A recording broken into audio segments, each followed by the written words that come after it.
Straight all day. You're now tuned into the show where you learn the discipline to show up day after day to do the work, the confidence to put yourself out there boldly and authentically, and the mental toughness to continue showing up, doing the work, putting yourself out there even when the success you've expected to achieve has yet to be achieved. And on top of all this, you get a huge dose of personal initiative. What is that? That is the go-getter energy that moves any one of us, including yourself, to go and make things happen instead of waiting for things to happen. And then we put all this together into a series of frameworks, approaches, insights, strategies, and techniques, all underneath the umbrella of one unifying philosophy that is called work on your game. My name is Dre Baldwin, also known as Dre All Day, and welcome to the show. And today's topic is how and why the best performers create their own pressure.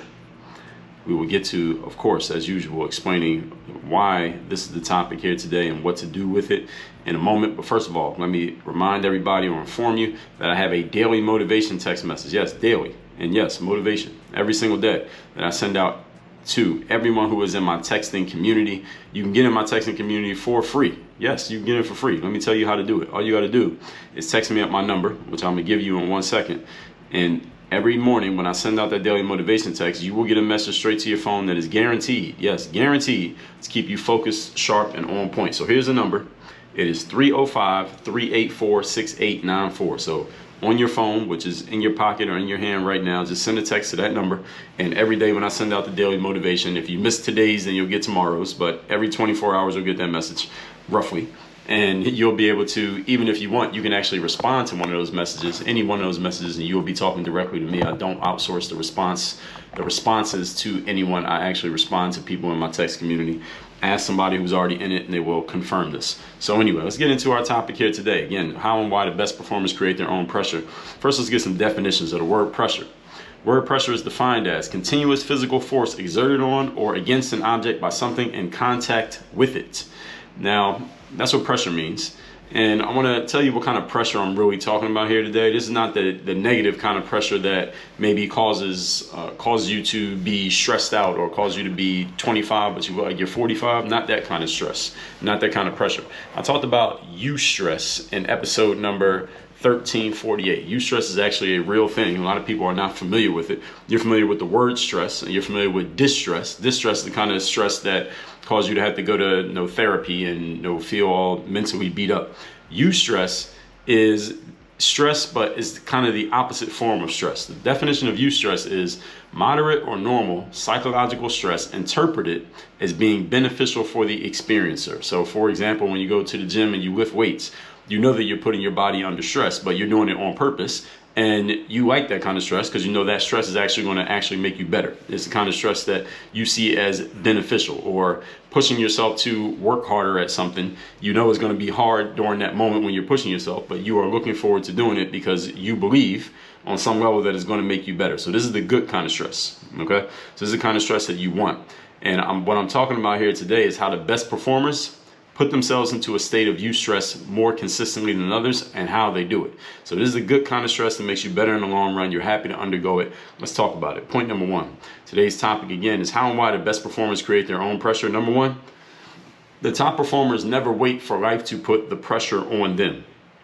The top performers put the pressure on themselves, and in turn, they put the pressure on life.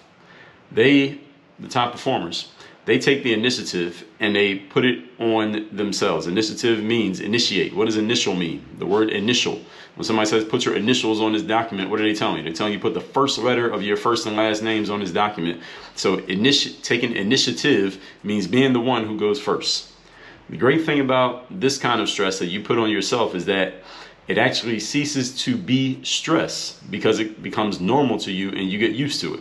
So if you are not capable of, let's say, doing 10 pull-ups on a pull-up bar in the gym, but then you start doing it consistently to the point that you can do 30 pull-ups without stopping on a pull-up bar, then doing 10 pull-ups is not stressful anymore. Now, it was stressful 6 months ago when you couldn't do 2, but now it's easy. It's almost like you're cheating yourself if you only do 10, right? Because you're used to doing 30. So this is what happens when you put yourself under stress consistently, is that you condition your mind to deal with these things. If any of you have read, and you should have read, the book called Creating Wealth by Robert G. Allen, because I've mentioned it at least 5 times in the history of this show. And if this is the first time you heard me mention it, I'll give you an exception because maybe you're new. Go get the book. It's called Creating Wealth. It's written by Robert G. Allen. Go find it, spell it how it sounds, and read the book. Now, one of the things that he talks about is in sales, because his thing was he was talking about specifically real estate, but you don't have to be in real estate to read this book because the principles apply to anyone. And he talks about how when you're trying to buy, you're trying to look for a certain kind of real estate deal, and any of you who works in real estate, you probably know this, that you have to go through a lot of deals and a lot of offers and a lot of properties and a lot of calls and get a lot of no's before you get to the yes, at least the yes that you want.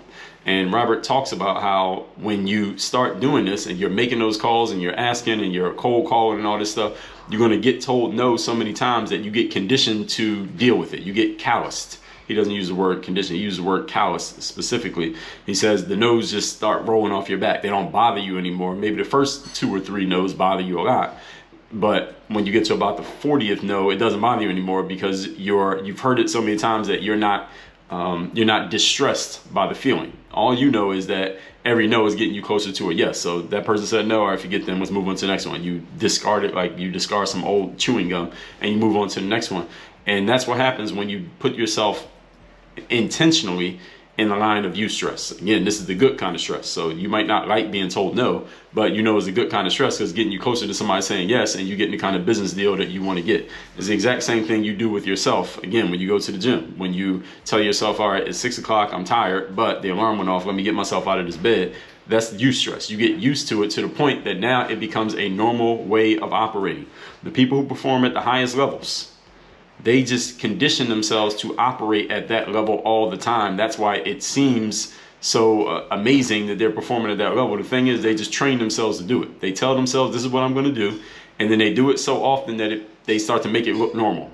And there's nothing, absolutely nothing, stopping you from achieving this level of performance. Except, as we talked about yesterday, your lizard brain telling you that you can't, or that you shouldn't, or that you're not ready, or that you don't feel like it, and you listening to it. And the challenge is really you listening to it. It's not that it told you that, because the highest performers, their lizard brain tells them the same thing. There are great salespeople out there whose lizard brain says to them, well, you shouldn't make another call because somebody might say no, or they might hang up on you, or they might cuss you out for calling them at home, or cuss you out for calling them at work, or cuss you out for calling them again. But the best salespeople say, well, shut up, lizard brain, I'm going to make the call anyway. Whereas the worst salespeople say, oh, you know what, lizard brain, you're right. Let me not make any more calls. That's the difference right there. So the best performers condition themselves to deal with what most people call distress, or they just call stress. They're really usually referring to distress. But what happens is it becomes your normal mode of operation because it gets absorbed into your comfort zone. Your comfort zone is everything you're comfortable with doing, and it doesn't bother you. So it doesn't bother me to make a cold call and have somebody tell me no because it's within my comfort zone. But if it's outside of your comfort zone, then you might make one call and not make any more the rest of the day. I might make that one call, get told no the same way you did, but then I'll make 10 more calls right after that. The only difference is I'm more conditioned than you are. That's why the first chapter in my book, Work on Your Game, which you all can see right here if you're watching on video. Y'all know I have a book called Work on Your Game. If you didn't, go to workonyourgamebook.com. The first chapter of this book, I'm actually going to open to the chapter so y'all know that I'm not lying. The first chapter of this book is called Mental Conditioning. Why? Because this is the first step. Because it doesn't matter what skills you have and what abilities you have if you are not mentally conditioned to deal with the situations in front of you. The first chapter is actually called Cardio for the Mind, but we all know what cardio means, right? Everybody knows what cardio is, like running on the treadmill or jogging outside or riding your bike. Cardio for the mind is mental conditioning. Condition yourself mentally to do the things that you need to do. The physical follows the mental. The brain controls the body. That's why they say mind over matter. So nothing that is within your comfort zone is looked at by your brain as stress, at least not distress. Let's put it that way. Simply because your brain knows that you can do it. All right. It might be challenging, but you don't look at it as distress, not a negative kind of stress, because you know you can do it. You actually look forward to it. So any of you who exercises consistently, you know when you go to the gym that the workout is going to be kind of tough, but you actually are excited for the workout because you know you can do it and you know it's going to make you better. You see it as a beneficial experience for you to go through. So you only look at things as distressful if you feel like it is something that is out of your range, outside of your capabilities, or something that you simply don't want to do, or that you feel like you can't do. But anything that is within your comfort zone, in other words, you've conditioned yourself to deal with it, is not stressful to you because you've done it before. In other words, as long as you continue to push yourself to step your game up, your comfort zone will expand more and more and things become easier for you to do. For example, as a young man, me and my friends, in Philadelphia, we used to always go out to, and we would go out when we were younger, let's say before we turned 21, we would go to, well, let's just say between the ages of 17 to 22, in that range. We would go to places like South Street in Philadelphia, which is a historical area in the city. Some of you might have seen it. Actually, you might have seen it recently on the news because there was some kind of shooting that happened there, and it was on camera, and it was trending on social media for a day or two. We go down to South Street, and we would go in. And this is before social media. It's pre-social media. So we have put an ink pen in our pockets and some paper, and we would just approach girls that we like, and we would talk to the girls. And we would just talk to as many girls as we could. It was almost like a competition, who can meet the most girls and get the most girls' phone numbers every night that we went out. Then eventually we graduated to going to clubs and doing the exact same thing in clubs. The only difference is you had to talk over the music. And the point is, the reason I'm bringing that up is that when we first started doing it, when we were maybe 14, 15 years old, you might have a little bit of trepidation. You might see a girl who is attractive and you can tell that she might be interested in you because you're nervous talking to the girl. You might pass on the opportunity because it was distressful for us to go and approach the girl. But the more we did it, the more we got used to it. Even if the girl wasn't interested, it didn't bother us anymore. It got absorbed into our comfort zone to the point that it was almost like a sport. Let's see who would talk to just how many can I approach? Because I know if I approach enough, I'm going to meet at least a certain number that night. So it got absorbed into our comfort zone. It became Eustress. All right, this is the good kind of stress. That was all right. These 3 girls said no, but these 3 girls said yes, and it just gave me more opportunity to get whatever it was that I was going after, and my friends as well. So this is what happens when you put yourself into these positions of Eustress and you push yourself to do things that your lizard brain is telling you shouldn't do. Your lizard brain is telling you it's a fearful thing, but it's really nothing to be afraid of, because again, what's the worst case scenario? Somebody not interested in you, somebody doesn't answer the phone, somebody doesn't want to sell you their product. What's the bad part about that? What's going to happen to you? The answer is nothing. And all of these things now become within your realm of possibility and capability. So while this point alone could be the entire episode, I'm going to give you 2 more because I like to over deliver. Let's move on to point number 2. Today's topic, once again, is how and why the best performers create their own stress. Number 2, what the best performers actually do when it comes to this concept of pressure is they don't put the pressure on themselves. So what they do is they put the pressure on their competitors, and they put the pressure on the situation and on life to bend to their will. It's a long sentence, so let me say it again slowly. What the best performers actually do when it comes to pressure, they do not put the pressure on themselves. What they do instead, so any of you ever felt like there's pressure on you by you, here's what you should do instead. And this is just a change in mindset.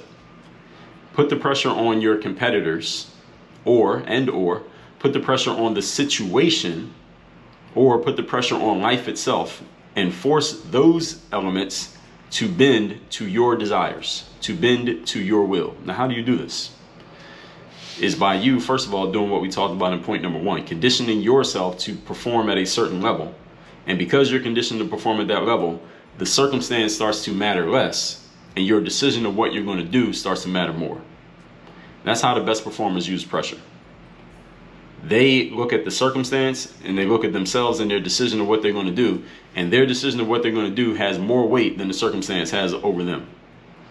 The reason that the best performers are able to do this is because of, again, as I told you, what they did in point number 1. They get themselves ready for this. They step their level up and their performance up in such a way that it's hard for their competitors to keep up with them, and it's hard for the situation to not bend to what they want the situation to be. The best performers bend the situation to how they want it to be. They don't allow the situation to bend them. The reason for this, and the reason I can say this so plainly, is because most people are average, because most people are controlled by their lizard brains, and we all have them. And most people actually strive to be average, believe it or not, while at the same time claiming to want to be something other than average. We could do a whole episode just on this point alone as well. I'm going to say this point again. Most people strive to be average while claiming to want to be something other than average. I know that most people strive to be average because here's how I know. Most people will never put themselves into a state of eustress voluntarily. In other words, most people do not put themselves in positions of being challenged and dealing with any level of stress, even long run beneficial stress. Most people just don't want to do that because that stress is, as they say, it is dressed up in overalls, and it's called hard work. It's called effort, and it's called energy, and a lot of people don't want to deal with that output, and that's the thing that slows a lot of people down.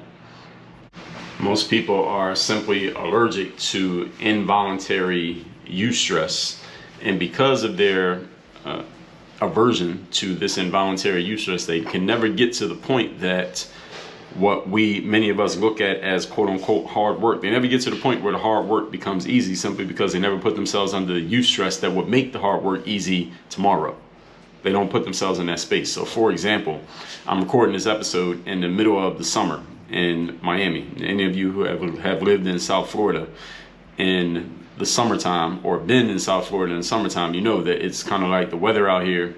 This morning, for example, I ran this morning about 6 miles, and the temperature in the morning, I mean, it was 3:30 in the morning when I woke up, and the temperature at that time of day, you would think it'd be cool that time in the morning, right? It felt like the oven in the sauna had a baby. That's how humid it was outside. It was 80 something degrees outside at 3 something in the morning. And I ran this morning and I had to push myself really hard to get through the run and kind of hit the time that I wanted to hit. But I understand that the next 10K race that I run was not going to be till the fall, because they don't really have races down here in Miami in the summertime, I guess, because maybe it's too humid for most people. So the next race is not till, I believe, either October or November.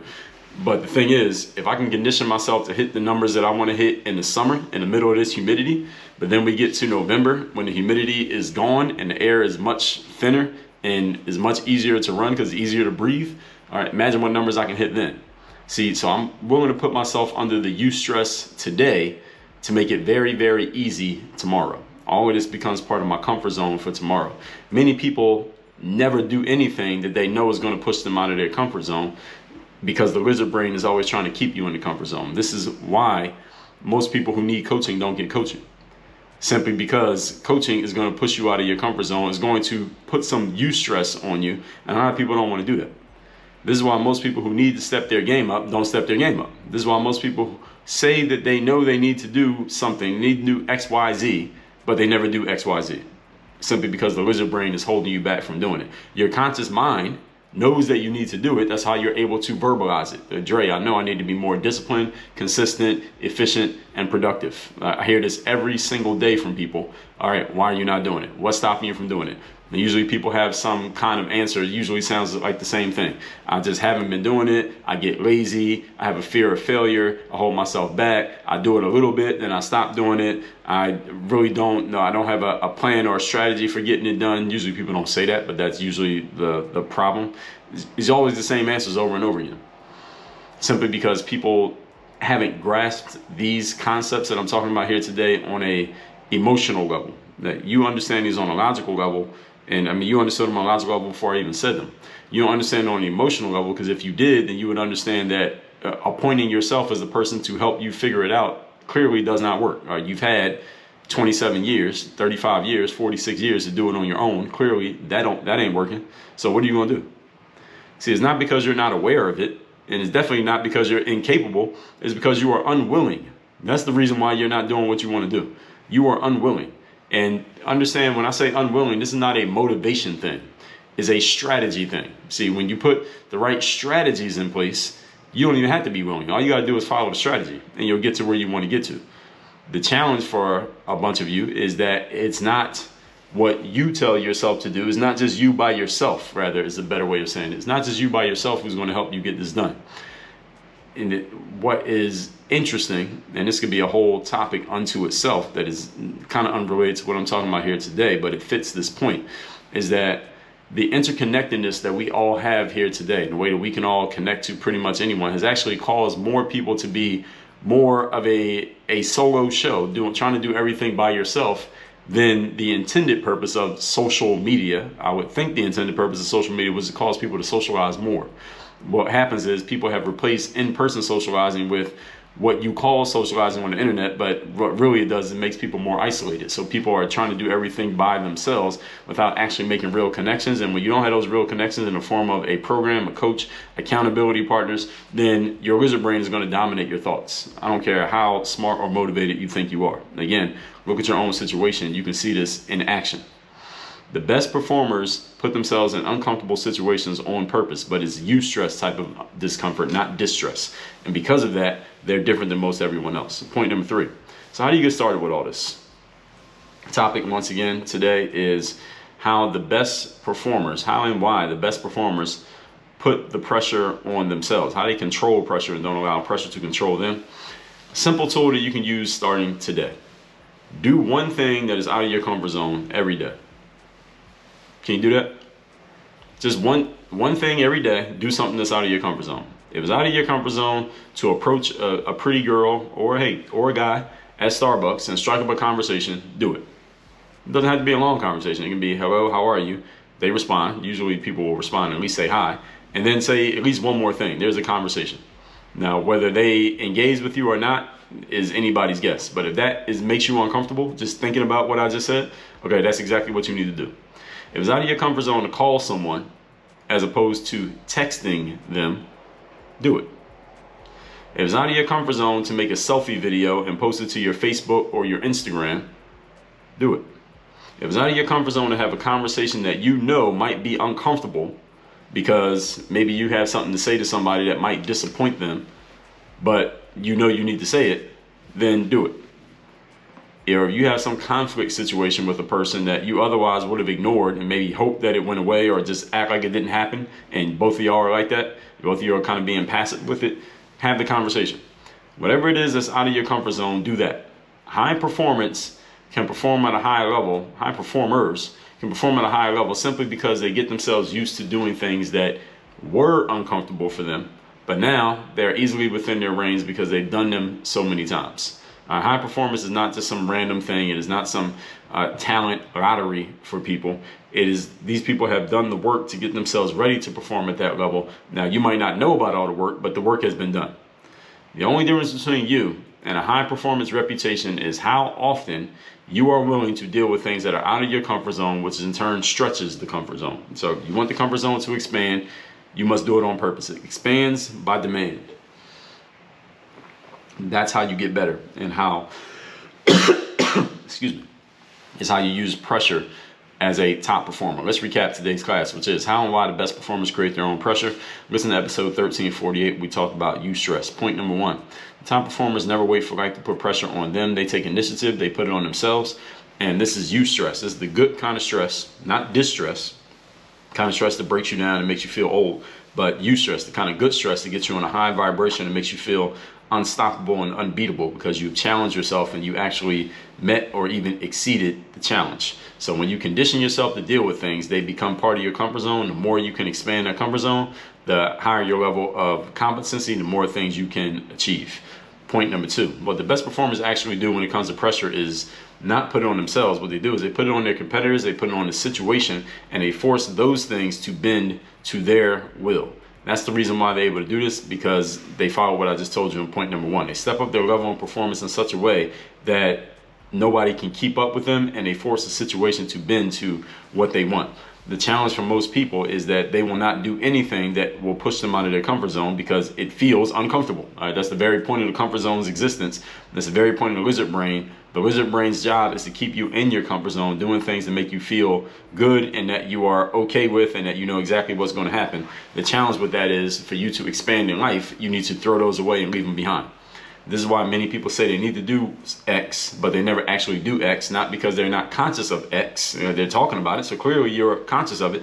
Is that your lizard brain is slowing you down from doing it because it's going to be uncomfortable for you to do whatever it takes to achieve X. The best performers do these things because they do them on purpose, not because they're a harder worker or more motivated or more talented than everyone else. Point number 3, how to get started with this is simply resolve to do one thing every single day that pushes you out of your comfort zone. It does not have to be some big life-changing thing. If it's uncomfortable for you to strike up a conversation with a stranger, do it. If it's uncomfortable to make a phone call as opposed to sending a text message, do that. If it's uncomfortable to post on your social media to start building your brand, getting the word out about your business, do that. High performers perform at a high level because they have conditioned themselves to do so, not because they are more talented than you. They might be more talented than you, which maybe gives them the confidence that they can do it, but it's nothing stopping you from doing the exact same thing. This is a decision. It is a choice. It is not a random lottery. It is not some talent. So all that said, text me to get my daily motivation for free every day to your phone. My number is 305-384-6894. And go to workonyourgameuniversity.com. That's workonyourgameuniversity.com